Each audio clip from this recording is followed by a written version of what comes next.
আগেকার দিনের বাচ্চাদের নাচ দেখাতে বললে যা করতো ভার্সেস এখনকার দিনের বাচ্চাদের নাচ দেখাতে বললে যা করে। আগেকার দিনে কিরে মানা, শুনলাম নাকি তুই খুব সুন্দর নাচ করতে শিখেছিস। হ্যাঁ মাসি, ওই আর কি একটু আধটু পারি। তা একটু নেচে দেখা। ঠিক আছে, নিচে দেখাচ্ছি, দাঁড়াও। ফুলে ফুলে ঢোলে ঢোলে বহে কি বা মৃদুবাই। বা বাবা, খুব সুন্দর হয়েছে রে। মাসি আমি এইটুকুনি পারি। ঠিক আছে, খুব ভালো হয়েছে, যা এবার আচ্ছা। গিয়ে পড়াশোনা কর। এখনকার এই দিনে মানা, তুই কি সুন্দর নাচতে জানিস, মাসিকে একটু আমি দেখা। নাচ টাচ পারি না মা।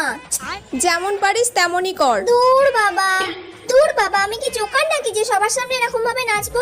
দূর, ভাল লাগে না। আচ্ছা মানা, তুই যেমন পারিস তেমনই নাচ না। তুই কি নাচের প্রোগ্রামে ঠিক যাচ্ছিস আছে। নাকি? নাচতে পারলেই হলো।